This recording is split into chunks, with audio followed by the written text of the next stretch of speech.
The set of persons that should be called to account for the crimes committed by Boko Haram is not the chief of defense staff, it's not Nuru Ribado, it's not other security chiefs in Nigeria. Most imperative, those that should be called should be President Muhammadu Buhari, ex-president of Nigeria. Malam Nasiru El-Rufai should be called to give account of what he knows about Boko Haram. And also Alimadu Sharif should be called upon to tell Nigeria what he knows about Boko Haram. As alleged, let me break it down. The issue of Boko Haram, the revelation with regards to the USA being used to sponsor Boko Haram in Nigeria is not something that is new or strange to some of the northern elites, not at all. Because some of them, they are aware of this evil that's happening in Nigeria. Let me break it down. In 1999, when President Obasanjo took over, the first 4 years, which he governed Nigeria, was very, very troublesome, based on the fact that we are coming from a military background and Nigeria has been isolated in the democratic world. So he was trying very hard to see how best he can put Nigeria on a pathway of greatness. Now, between 2003 and 2007, President Obasanjo has actually set Nigeria on a pathway of growth. But most Nigeria has not come to the fore and realization of that singular thing that our SY president did for us. Between 2003 and 2007, when the American government, as well as the European world, understood that Nigerian economy is growing at a rate that, if not checked, in no distance time is going to be one of the best in the world. Because then, Nigeria economy was dragging head to head with South Africa. What then did the American government did in the time of Obasanjo? The American government entered into an alliance with some northern elite, as alleged. Alleged. Hear that statement very well, as alleged. They entered into an agreement to frustrate the government of Obasanjo. Don't really know how best to go about doing it. But haven't gotten the background knowledge of how Nigerian political system worked during the pre-colonial administration. They went forth to ask the northern elites, allegedly, that they should go for the introduction of Sharia system in Nigeria. That there is the possibility that President Obasanjo will not accept that, and should he fail to accept it, they will start causing mayhem in Nigeria. Most of the northern governors then were clamoring for Sharia law in their state.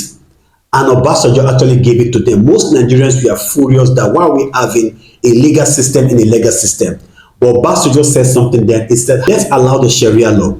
But in my opinion, I know that the Sharia law is going to die a natural death. For true, the Sharia law is non-existent, because any law that is selective is not a law that is existing. Because the Sharia law lay emphasis more on the poor and the weak. The Sharia law has never punished any rich person in the northern part of Nigeria.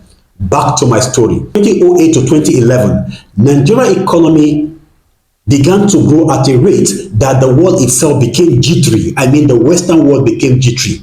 It was projected that in 2025, Nigeria economy will have grown to $25 trillion economy.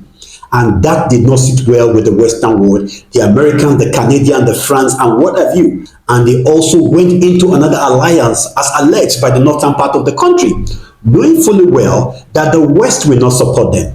They knew pretty well that the South or the East will not support them, based on their historical background of the colonial system. Allegedly, some northern leaders actually embraced the idea from the Western world to destabilize the country in order for them to gain power. So in 2011, terror struck in Nigeria. Then the issue of Boko Haram, the attacks, the massacre, day in, day out, begin to come in. And people, Nigerians, began to lose interest in the government of the day. Legitimacy is no longer in the hand of Jonathan, because many people see Jonathan as being a weakling. Imagine, in the history of the world, a single day, just a single day, over 200 students were taken from school, unnoticed by the security apparatus in the country. Just like that, people were shouting that Jonathan is incapable. Jonathan doesn't have an idea of how to run the economy, that the best bet is to bring a military so the military can take over. The only man who has been coming out every election repeatedly has been Buhari, which happened to be an ex-military general. So most of them, they bought the idea that as long as the country is not safe, then introducing Buhari is going to be a very cheap thing for them. And that was the key that was used by the Americans and the Western world. What did the northern elite did? They embraced the idea of the Western world by calling their brothers and sisters the marauders. from Niger, from Burkina Faso, from different countries who tend to have Fulanis to come and start this particular nonsense in Nigeria. And that was the death of Boko Haram. Indeed, Boko Haram came to Nigeria, inflicted pains and sorrow. Then, the economy of Nigeria was growing at a pace that was alarming, began to decline. And then, Nigeria slided into what we call recession at that material point in time. Then, the whole drama kept going on and people began to lose interest in Jonathan. A lot of us called Jonathan names without really knowing that all that is happening in the administration is orchestrated by some of the northern elites. When Buhari came on board, most Nigerians thought that Boko Haram end has come. Little did we know that was just the beginning. When Buhari came on board, Boko Haram began to spread their wings and tentacles, and all they do then is begin to put their dominance in every other part of the nation by giving birth to what is called the Fulani S-men. The elders are not just elders alone. These are branch of the Boko Haram. They began to come to southwest, the southeast, begin to foment troubles, begin to bring bitterness, angry, sorrow, weeping in the lives of people in the rural areas, in most of these areas I've mentioned. And then we hear that Boko Haram members who were captured, they have been de-radicalized. We are sending them back to society. Imagine Boko Haram who have taken lives, Boko Haram who have caused disunity, Boko Haram who have destabilized people, who have caused them to desert their homes. This sort of people claim that they have repented. All what Buhari government was doing then is just to romance Boko Haram, deceive Nigerians that they have repented, and they send them back again, go and cause mayhem to Nigerians. If you all could recall, even the American government at that time was campaigning for Buhari in proxy. So American government has been the chief sponsor of Boko Haram, ISIS, Al-Shabaab, and the likes. Now, our Senate is calling the Chief of Defense Staff to come and give his part of the story. What do you want General Christopher Musa to say? He has nothing to say.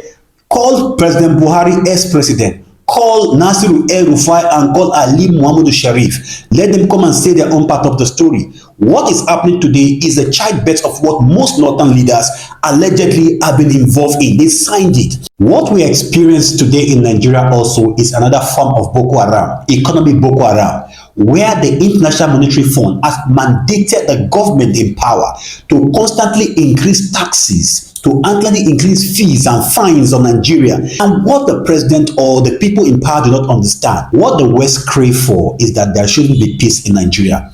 They believe that when we've got too much tax, fines and bills coming on the heads of Nigeria, at the end of the day, Nigerians will revolt and Nigeria is not going to be a stable country and our economy can never grow. I want to advise the president in power, whatever policy you embrace from IMF, please, you have to jettison it. Otherwise, someday, sometimes, the Nigerian people will revolt and it might be very bloody, much more than we ever imagined. Buhari said something in 2014. He said if he lost the election, there's going to be a bloodbath in Nigeria. Nigeria never took him serious. Buhari allegedly knows some things about Boko Haram.